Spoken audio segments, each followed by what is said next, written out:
Hey there, welcome to Violet's DIY Style. If this is your first time to my channel, my name is Violet and I hope you consider subscribing.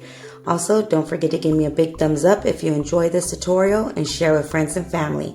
So today I'm going to share with you how I made these beautiful DIY ceramic vases or even candle holders, whichever way you want to use them. What you're going to need are some of these foam wreaths that you can get at Dollar Tree. And then you're going to also need some plastic napkin ring holders and some kind of wooden stand or even a plastic stand if you want. I'm just going to use this wooden piece that I got. And then you can also use popsicle sticks or a painter sticks or even Jenga blocks, anything to make a stand.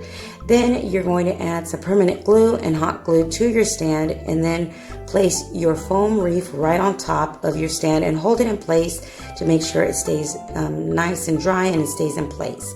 Once it's all completely dry, get one of those napkin rings and you're going to trace out the area where you're going to cut, and you just use any kind of tool you have for you to start that little opening right on top of your foam. And then you're going to grab your napkin ring and twist it until it stays in place. You'll just kind of continue twisting it and removing any of that extra foam. Once you're happy with the way it sits in your foam, go ahead and add some permanent glue and some hot glue and place your ring holder right back in there. And then hold it for a few seconds just to allow that to dry. And now you can leave it as is, or you can add as many napkin rings as you like. I'm going to add one more to make it 2 napkin rings. Basically, what you're going to use these napkin rings for is to insert a candle or to use for your flowers, like for your stems. So you can add as many as you like on top. I'm just going to add 2 onto this bigger one. Then go ahead and set that aside, and you're going to grab your second foam, and basically what you're going to do with that second foam is cut it in half.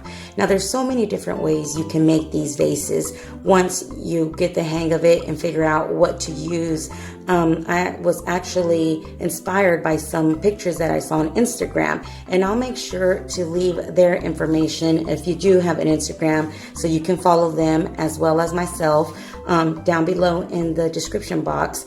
But again, I did find this idea from someone on Instagram that they made, and I was just inspired to make one. I know I had been wanting to make one for a while and just couldn't figure out how. So I was super excited when someone actually figured out kind of how to do it, and I just gave it my own little twist. But yes, they were the ones who actually thought of this first. So I'm super excited about that and super happy that they got to think about how to make these. So I'll make sure to leave their information down below as well. So what I did here was the same thing that I did to the first one. Basically just twist the napkin ring right on the top until I was happy with the way it filled and it fit right on the top. And then I just filled it in with some glue and held it in place, and there you have your second vase.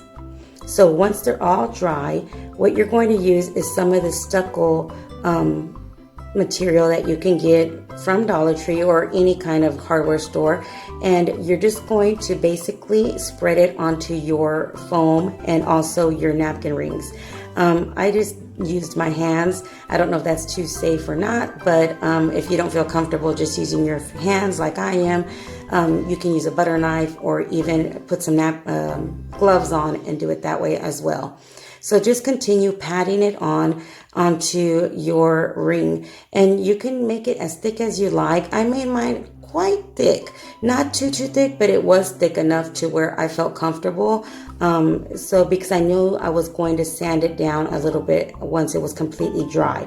Now, one thing I can tell you, since this was the first time I made it, I wish I would have taken my time and smoothed it out a little bit more before it was completely dry, just to give it more of that smoother look. But it was okay because once I was completely done, it just gave it more of a textured look. But if you want it more of a smoother look, I would recommend you get maybe like a sponge with a damp sponge. And once you were completely finished adding all your stucco to your vase, I would just go in with that wet sponge or damp sponge and just kind of smooth it out before it was completely dry. If you want it more of a smoother not textured type of vase. So that's something that you guys can do and decide if you want to do it that way or not.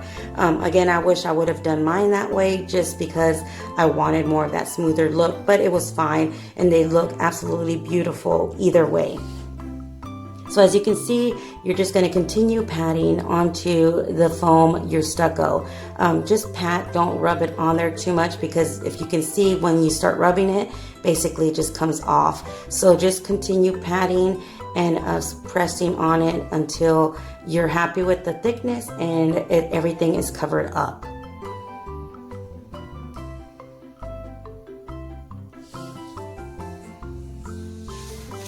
I did use one complete container for this larger vase and a little bit more than half for the second vase. So you can just continue adding your stucco, and again, just make it as thick as you like. And this is the way it looks once it's all completely done. And as you can see, I'm just kind of pressing it with my hands. Here's where I would have used my damp sponge if I would have thought about it. But again, it looked fine either way. So just continue to do this. And once you're happy with the way it looks and it's all nice and covered, go ahead and set it aside and allow it to dry. Now this does take 24 hours, at least 24 hours for it to completely dry.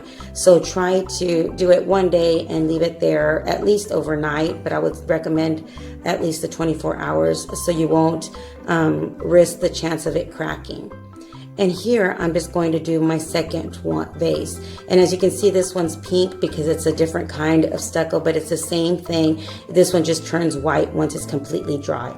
So once they're all completely dry, you're just going to get your sanding block or any kind of sanding paper you have and just start smoothing it out, removing any of those little extra pieces of stucco that might be lifted. And you can just continue doing this until you're happy with the way it looks.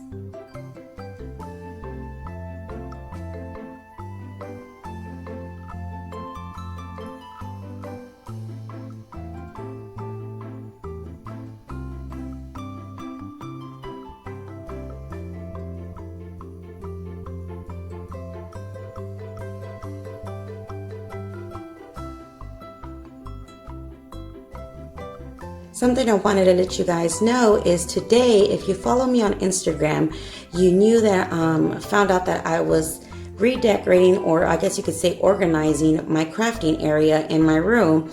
And I have a lot of different kinds of crafting material. So I decided to go ahead and do a giveaway on my Instagram. So that's going to happen tomorrow once I actually completely finish doing all of my organizing in my crafting room. So if you haven't yet, go follow me on Instagram so you can participate in that giveaway as well. And here is how my vases look once they're all completely done and spray painted. So I hope you enjoyed. If you did, don't forget to give me a big thumbs up and share it with friends and family. Until next time, you guys stay blessed. Bye.